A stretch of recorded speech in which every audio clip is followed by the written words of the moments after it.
Perhatikan rahasia salat yang pertama. Orang kalau benar salatnya, kata Nabi, itu saat berdiri seperti ini, itu sudah ditunggu oleh Allah. Kamu mau minta apa? Saya berikan, kata Allah, tanpa batas. Pernah ada yang meminta itu, dia diabadikan dalam Al-Quran. Quran surah ketiga Ali Imran ayat 38 sampai 39. Posisi paling kanan sebelah atas. Nabi Zakaria. Halo? Kenal Nabi Zakaria? Kenal di mana? Masya Allah. Di Istiqlal ada yang kenal Nabi Zakaria. Baik. Nabi Zakaria itu sepupunya istrinya Imran, namanya Hannah.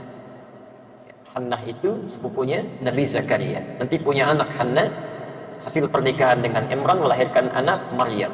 Maryam punya anak namanya Isa. Nabi Zakaria ini berumah tangga puluhan tahun. Rambutnya sudah memutih, fisiknya sudah letih. Disebutkan di Quran surah 19 Maryam dari ayat kedua sampai dengan ayat 11. Fisik sudah memutih, rambutnya sudah fisiknya sudah letih, rambut sudah memutih. Istrinya, maafkan saya itu, divonis secara medis menopause dan mandul. Masih mungkin tidak punya keturunan?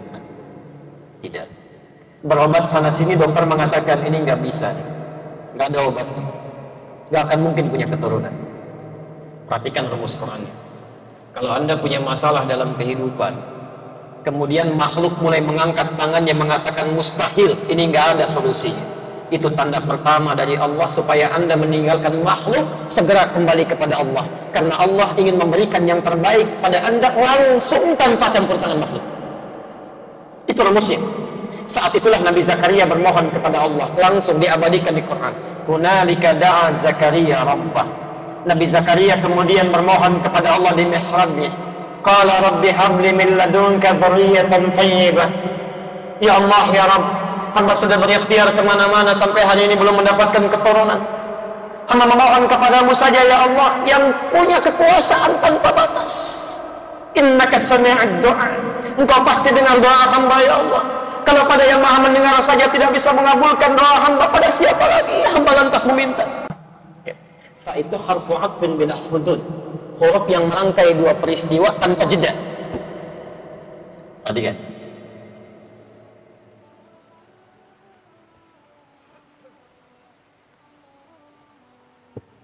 Naqaltul mandil wa al-jawal.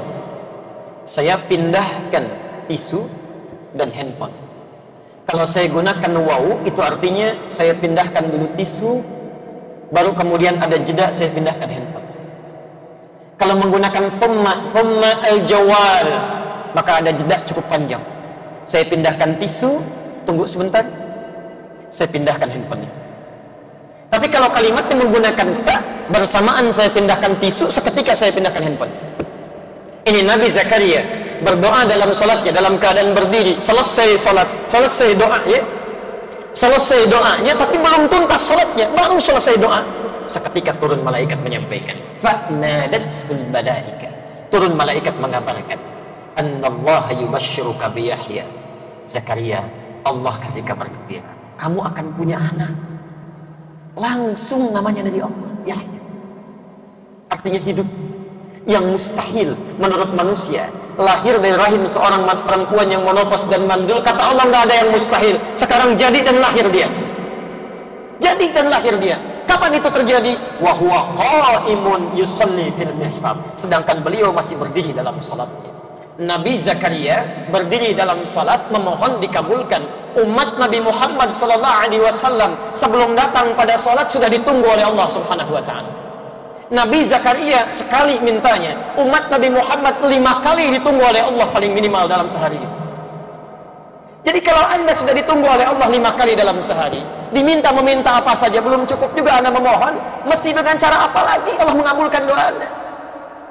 Karena itulah setiap selesai Al-Fatihah diisyaratkan memilih surat-surat yang sesuai dengan kebutuhan.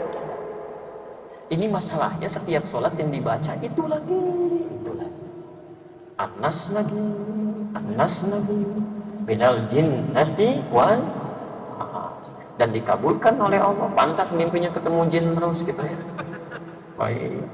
Apa salli ala Muhammad. Saya berbagi sedikit sebelum saya tutup. Saya dulu waktu belajar itu, yang paling menarik saya maksimalkan adalah kuncinya ini, ketakwaan itu. Ya. Jadi kalau teman-teman tuh ujian ke kelas, saya ke masjid Pak. Ya, saya bangun malam sholat, kan, minta sama Allah kebaikan-kebaikan dan selalu seperti itu. Alhamdulillah. Setelah belajar malam tiduran di masjid, tidur, mimpi kan kita ngerjain soal. Besoknya sama soalnya dengan yang dimimpi itu. Selalu begitu deh. Nah, apalagi kalau Anda bisa bangun hubungan baik dengan orang tua, kan? Guru-guru, ke guru-guru itu harus hormat, ya. Ada adabnya. Nanti ada turunan-turunannya. Dicara itu. Anda tidak baik terhadap guru, apalagi berprasangka buruk, ilmu tidak akan hadir. Termasuk orang tua. Ya. Saya Masya Allah, waktu mau pesantren, itu dipeluk oleh ayah saya, minta maaf. Karena tidak bisa mengantar. Ayah saya meninggal dunia, kemudian saya pulang dari pesantren, tidak sempat melihat beliau ketika dimakamkan. Singkat cerita, siang-siang pagi-pagi saya bawa peninggalan beliau ke ruang tengah, saya berdoa, saya menangis mohon kepada Allah. Ya Allah, ini ayah saya, belum sempat saya berbakti kepada beliau, beri kesempatan pada saya agar setiap apa yang saya pelajari, saya amalkan, melahirkan pahala untuk beliau. Ya, jadi beliau itu mengajar di desa, di musola, itu selalu saya yang dibawa. Di beliau mengajar, saya tidur. Ya, dan pernah saya pura-pura tidur untuk tahu bagaimana beliau membawa saya dari musola ke rumah. Itu dijaga betul sampai rumah supaya nggak bangun. Okay? Sekarang gantian, saya ngajar beliau tidur. Maka kemudian saya minta kepada Allah, itu seketika Pak. Begitu saya minta, air mata saya keluar, saya lihat mushaf itu seketika langsung masuk itu. Masuk. Padahal ditugaskan cuma 8 ayat, 40 ayat datang. Ini terjemahannya di sini, tempatnya di sini, posisinya di sini, munculnya seketika. Begitu pulang kemudian ke pesantren, guru tahfidz kami meminta mengecek hafalan, saya kemudian maju, itu lisan saya nggak bisa berhenti. Terus dibacakan sampai guru saya katakan, sudah cukup katanya. Nah, kamu duduk di sini, Bapak permisi dulu keluar, silahkan nilai teman-teman kamu. Teman-teman ini naik, saya beri nilai. Nah, jadi ada kebaikan-kebaikan di situ. Anda bangun hubungan dengan Allah, bakti kepada kedua orang tua, hormati guru Anda, maka ilmu akan mudah untuk didatangkan oleh Allah, siapapun Anda. Dan yang menarik, besoknya ada pelajaran olahraga, gurunya Pak Gumbira, gembira terus orangnya.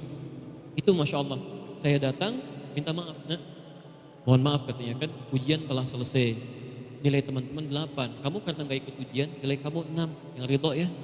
Saya bilang gak apa-apa Pak, Alhamdulillah, nah, yang penting ada nilai dan cukup baik itu. Saya mohon maaf, saya gak ikut ujian karena ayah saya kemarin meninggal dunia, saya mesti pulang dulu.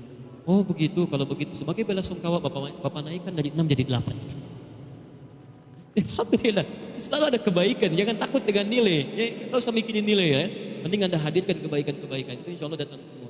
Saya S1 di Tripoli 2,5 tahun, S2 1 tahun. Di Indonesia saya ambil S2 lagi 6 bulan. Saya datang 6 bulan pertama, besoknya singkatnya mau sidang, saya ke masjid, sholat, ya, duha pada saat itu. Teman-teman sudah nunggu, ada yang 1 jam, 2 jam, begitu saya masuk, cuman ditanya judulnya, ma makna manhaj?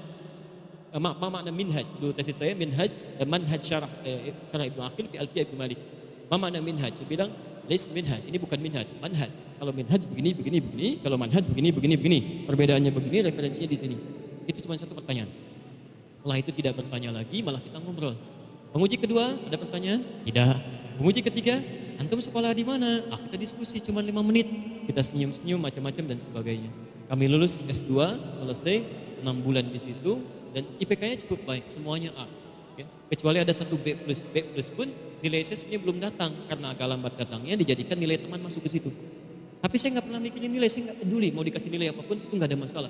Yang penting Allah ridha dengan apa yang saya pelajari, ada manfaat yang bisa diberikan dan dengan itu kita setidaknya bisa mendapatkan kebaikan-kebaikan yang bisa mengalir ke guru-guru kita dan orang tua kita. Jelas di sini?